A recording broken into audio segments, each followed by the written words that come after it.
ada sebagian orang awam tidak tahu tentang indahnya agama Islam. Ada juga sebagian di Bali ini ada orang-orang mu'alaf yang baru masuk Islam. Yang dia juga harus tahu tentang indahnya agama Islam. Karena banyak juga orang paham tentang Islam itu keras. Islam itu seperti teroris segala macam. Ini nggak benar. Ini harus dihilangkan ini. Nggak benar. Betul mereka ngaku Islam, tapi cara mereka salah. Pemahaman mereka salah. Bukan salah lagi, sesat. Kita harus jelas agama Islam agama yang indah. Agama rahmat. Agama yang membawa kepada kasih sayang.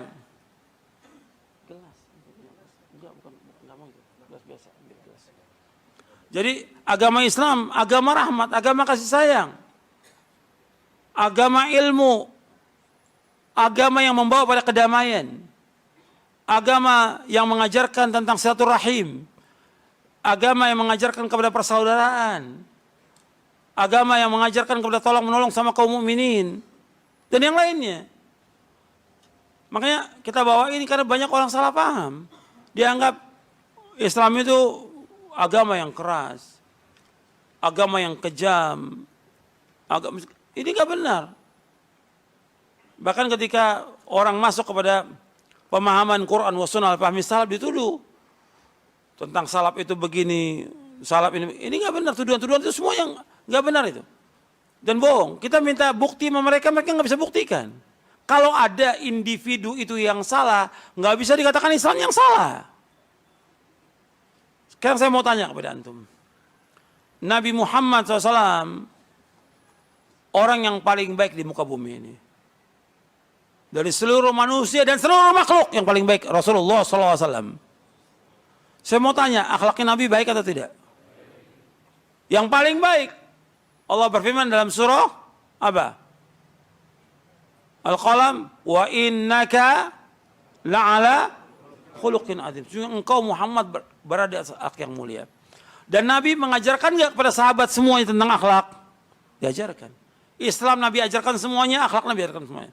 Sekarang saya mau tanya, di zaman Nabi, ketika Nabi masih hidup, ada tidak orang berzina?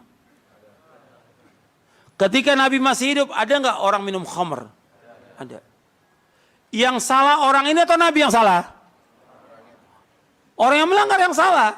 Bukan kemudian salah, oh Nabi salah mengajarkannya. Ini penghinaan kepada Rasulullah. Nabi nggak pernah salah dalam mengajarkannya. Nabi sudah ajarkan yang terbaik kepada umat ini. Ketika umat ini ada kekeliruan untuk kesalahan, yang disalahkan siapa? Individu umatnya. Paham nggak antum ini? Ketika ada orang Islam sekarang ini berbuat kesalahan, yang salah Islamnya atau orang ini? Orang yang salah. Jangan Islamnya. Kalau di kalangan salafin ada orang berbuat kesalahan atau dosa, jangan disalahkan salafnya, jangan. Individu orang itu yang salah. Antum sampai sini paham nggak? Iya. Nabi sudah mendidik yang terbaik kepada umat. Seperti saya mengajarkan yang terbaik. Kalau ada kemudian sudah diajarkan yang terbaik, ada yang salah, urusan dia dengan Allah. Jangan dikaitkan dengan gurunya, jangan dikaitkan dengan Rasulullah SAW, jangan dikaitkan dengan Islamnya. Dia salah sebagai pribadi. Karena dia tidak lepas daripada sebagai manusia, hawa nafsu, godaan syaitan, dan yang lainnya. Atau teman-teman yang jelek membuat dia berbuat demikian. Jelas ya? Gitu. Bab ini penting untuk diluruskan. Karena ketika ada orang berbuat salah, dikaitkan dengan, oh salaf seperti itu. Ada memang yang salah ya dijauhkan yang salah. Ditegur, diingkari, dinasehati. Kemudian bukan semuanya kemudian salah. Seperti Islam itu sendiri, yang Nabi ajarkan. Nabi juga ajarkan yang terbaik. Kepada umat ini terbaik sudah. Tapi ada di antara mereka yang berzina. Bahkan bukan satu di zaman Nabi orang berzina, ada berapa orang berzina. Tapi di antara mereka taubat dengan taubatan nasuha, meskipun direjam. Ada juga yang mencuri, yang Nabi potong tangannya. Ada yang membunuh, yang harus dibalas dengan bunuh, hukum qisas. Tapi tidak salah nabinya SAW. Tidak salah Islamnya, tapi individu itu yang salah. Jelas ya? Sekarang saya bahas. Jadi Islam, indahnya agama Islam ini bagi orang yang masuk Islam, ketika dia masuk Islam, maka dosa dia yang lalu dihapuskan oleh Allah.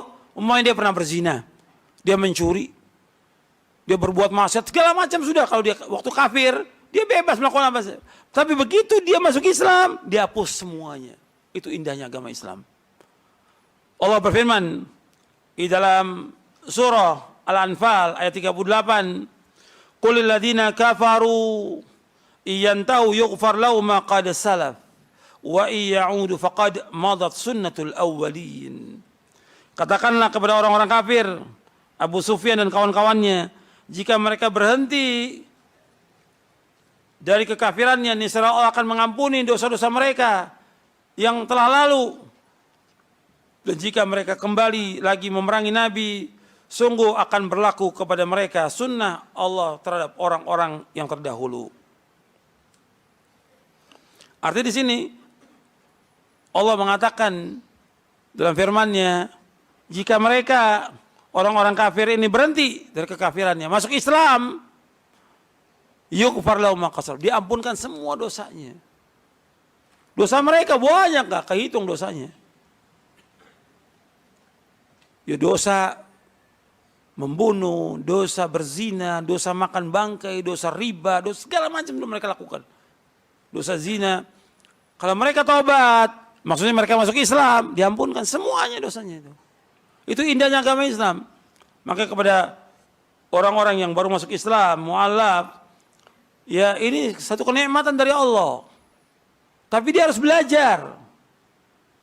Perhatikan tuh. Dia harus belajar. Setelah dia masuk Islam harus belajar. Kemudian selanjutnya. Yang kedua, antum lihat halaman 127. Antum lihat bukunya ya, lihat bukunya. Apabila seorang masuk Islam, kemudian baik keislamannya, maka ia tidak disiksa atas perbuatannya pada waktu dia masih kafir.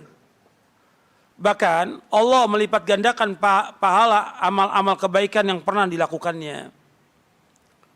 Nabi bersabda SAW, Nabi Hurairah radhiyallahu an, qala Rasulullah SAW, "Idza sanadukum islamahu fakulu hasanatin ya'maluha tuqtabu bi asri amthaliha ila 700 dhif wa kullu sayyi'atin ya'maluha tuqtabu bi mithliha hatta yalqa Allah." Dari Abu Hurairah radhiyallahu an telah bersabda Rasulullah SAW, apabila seorang baik keislamannya di antara kalian, maka setiap kebaikan dilakukannya akan ditulis 10 kali lipat sampai 700 kali lipat. Adapun keburukan dilakukannya akan ditulis dengan yang semisalnya sampai ia bertemu dengan Allah Taala. Artinya orang kafir, kalau dia masuk Islam, dia punya kebaikan, dilipat gandakan kebaikannya. Tapi ketika dia orang kafir, dia tidak masuk Islam, tapi dia baru kebaikan. Dia nolong orang fakir, dia nolong janda-janda, dia nolong orang-orang yang susah, dia nolong orang yang kena bencana alam, dia bantu. Tapi tetap dia kafir dan mati dalam keadaan kafir, maka Allah balas di dunia kebaikannya. Di akhirat tidak. Allah tetap masukkan dia ke dalam neraka dan kekal dalam neraka selama-lamanya. Itu harus perhatikan tuh. Orang kafir ketika dia berbuat kebaikan di muka bumi ini kafir dan dia mati dalam keadaan kafir, dibalas kebaikan dunia dibalas. Kan banyak orang kafir yang bantu bencana alam, bantu fakir miskin, bahkan bantu juga yang lainnya. Dibalas di dunia, tapi di akhirat tidak. Karena amal orang kafir di akhirat Allah jadikan seperti debu yang berterbangan. Wa qadimna ila ma 'amilu min 'amalin faja'alnahu haba'an manthura. Kami hadapkan semua amal orang kafir, kami jadikan seperti debu-debu yang berterbangan. Enggak ada manfaatnya amal orang kafir itu. Tapi ketika dia sudah berbuat kebaikan, kemudian dia masuk Islam, dilipat gandakan ganjarannya. Enggak hilang itu kebaikannya dia. Seperti ada di sini. Bahkan ditulis sampai 700 kali lipat sampai dia bertemu dengan Allah Subhanahu wa taala. Sama seperti poin yang ketiga, hadis Hakim bin Hizam. Kata Hakim bin Hizam radhiyallahu an, "Qultu ya Rasulullah, ara'aita asya' kuntu atahannatsu biha fil jahiliyah min sadaqatin aw ataqatin aw silati rahim, fa hal fiha min ajr?" Faqala Nabi SAW, "Aslamta ala ma salafa min khairin." Dari Hakim bin Hizam radhiyallahu an, ia berkata, "Wahai Rasulullah, kabarkanlah kepadaku tentang perbuatan-perbuatan baik yang aku lakukan sewaktu masa jahiliyah, seperti sedekah, membebaskan budak, atau silaturahim, apakah tetap mendapat pahala? Maka Nabi bisa bersabda, engkau telah masuk Islam beserta semua kebaikanmu yang dahulu. Artinya kalau orang dia tadinya kafir dan berbuat kebaikan, masuk Islam, kebaikannya ikut. Kejelekannya dihapus oleh Allah. Dosa-dosa dia yang sekian banyak dihapus, kebaikannya tetap. Itu indahnya agama Islam. Ketika dia kafir, pasti dia berbuat kejelekan, pasti. Ada yang berzina, ada yang minum khamar, ada yang berjudi, ada yang riba, dan segala macam sudah dilakukan. Tapi dia juga punya kebaikan. Ketika dia masuk Islam, kejelekannya dihapus, kebaikannya tetap. Itu indahnya agama Islam.